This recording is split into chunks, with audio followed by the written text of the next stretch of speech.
Another tutorial.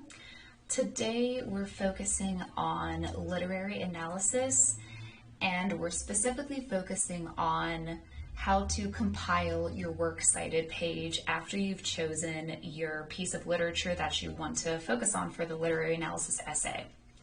So citing texts as a parenthetical is easy, but whenever you need to compile your works cited citation, that could be a bit tricky.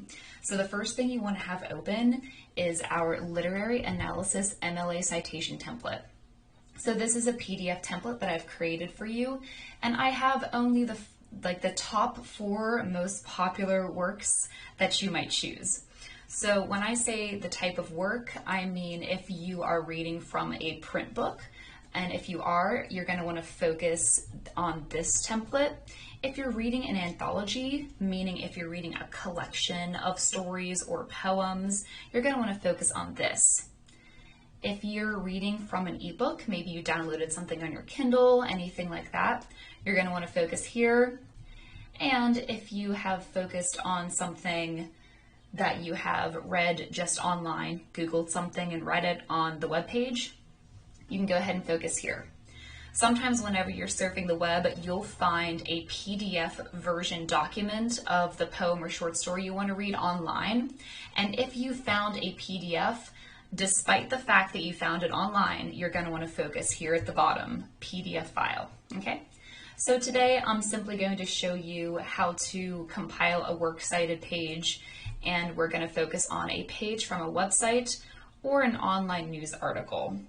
So both of these templates will look exactly the same, but today, since we're focusing on literary analysis, we're going to focus on just a page from a website. No need to read the news today. So as you can see, I'm looking here, and it tells me exactly the order of operations that I need. So the first thing I need to look for is the author's name. I need to look for the title of the work, whether I'm reading a short story or a poem. I need to look at the title of the website. Then I need to look at the publisher information, if that's different from the website owner. Finally, I need to look at the publication date. Now, the publication date, when you're reading something online, that's going to be when the website has been updated. So you're going to want to look for a very recent year, such as 2020 or 2021. And finally, we want to find the URL. All right, so this seems easy enough. So now we're going to go ahead and minimize this. I'm going to show you how to compile your works cited page on Google Docs, and also I'll show you quickly on a Word doc as well, depending on what you're working with. So before we can do anything, what we have to do is format our works cited page. So we're always going to want to focus on having Times New Roman 12-point font just to be safe. And your works cited page is always going to be titled works cited. All right. So now we are ready to go. As you can see, I've already chosen the poem that I want to read for my literary analysis essay, Annabel Lee by Edgar Allan Poe. I simply typed in Annabel Lee by Edgar Allan Poe in the Google search bar, and I visited the very first website that I found to read it. So as you can see, this is not a PDF, this is a web page. So let's go ahead and recall what I need to look for. Well, I can remember that I need to find the author's name. So here it is right here. So of course, whenever you're working with MLA, it needs to be last name, comma, first name. And if you're choosing an Edgar Allan Poe poem, or if you're choosing a work with an author's name that includes the middle name, you're going to want to put it in the format of last name, comma, first, middle. And I'll go ahead and show you how that looks here. All right, all done. Just make sure that you double check the spelling. Allan is spelled differently than how we spell it with an E. So make sure if you're choosing Edgar Allan Poe, you're going to spell the name correctly. So always double check the author's name. They'll thank you for it. All right, so we have the author's name. Now what's the next name that I need? Oh, it's the name of the poem. Here it is. So the difference between the author name and the title name is the fact that we put the title name in quotation marks. Quotation marks denotes a short work title.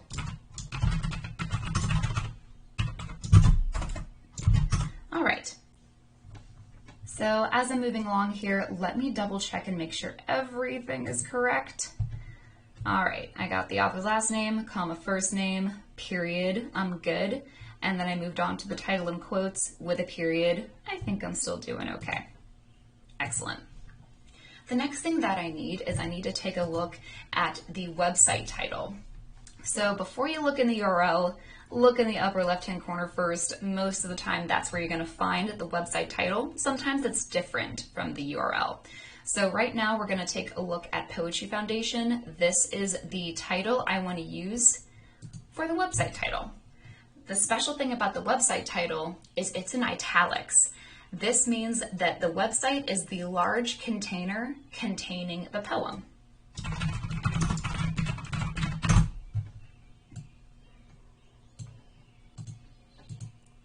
Awesome. And make sure you take the italicization away. The only thing you're going to italicize here is the title of the website. All right, so moving on, there was something else that I mentioned regarding the publisher. All right, so what's the difference? I've got the website title, that's Poetry Foundation. Now, how do I know if the publisher's name is different? I'll show you. So go back to your website, and any website worth their salt will have the publication information down here at the bottom. So you're going to want to look out for one of these guys, the C within the circle. That's going to tell you who owns the website and who the publisher is. In this case, it's Poetry Foundation. So the website title and the publisher are one and the same. So what did I say about that? Do I need to write it twice or not? Nope, I don't need to write it. Publisher only if it's different. In this case, it's one and the same, so we're going to go ahead and skip over it. However, there's something else that I need at the bottom of this page, and it is the publication date. So once again, any website worth its salt is going to update their website once a year, maybe more. So we don't want the very, very old date when Edgar Allan Poe in the 1800s published this poem. We do want whenever this website, this container, has updated this poem. And in this case, we're going to use 2021 as our publication date. Fabulous. And then what's that one last thing that I need? Ah, yes, the URL. However, not just the URL, it has to be without the HTTP or HTTPS, showing that the website's secure.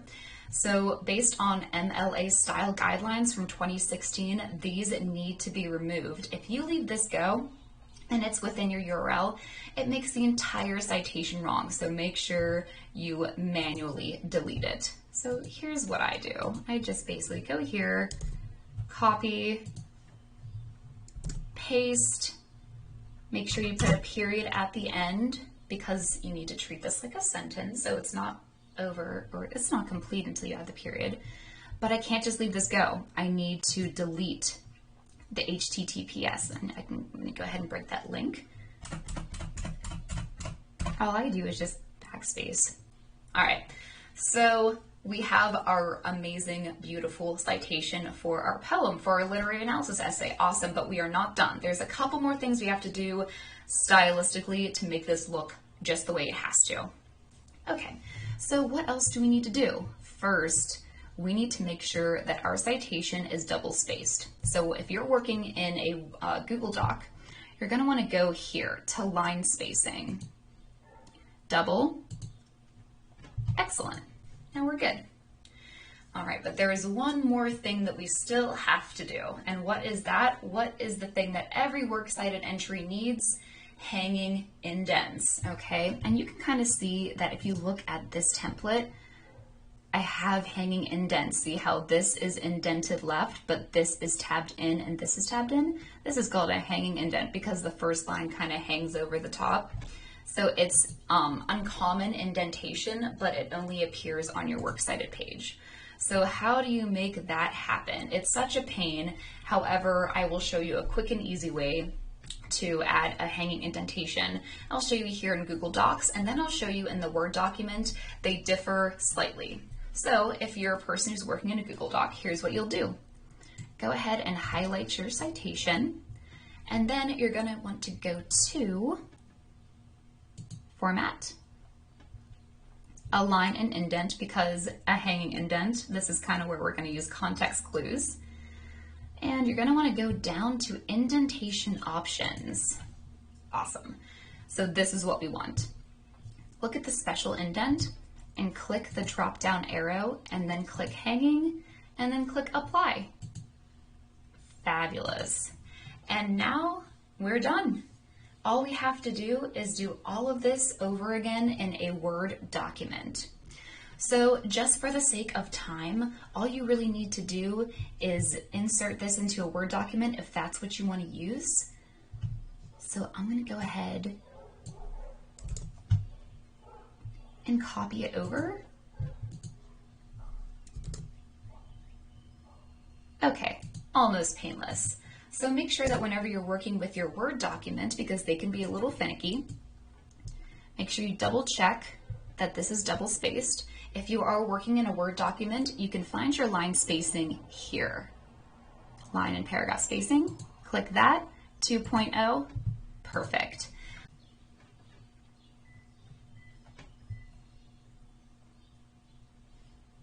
All right, so here we're going to go ahead and highlight your citation, right click, choose paragraph,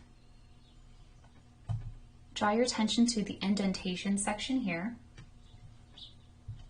look at special, click the drop down for special, choose hanging, and you'll see down here it actually will show you the preview of how it's going to look.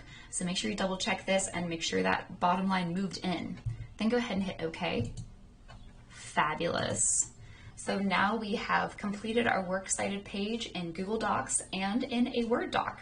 So happy reading and good luck.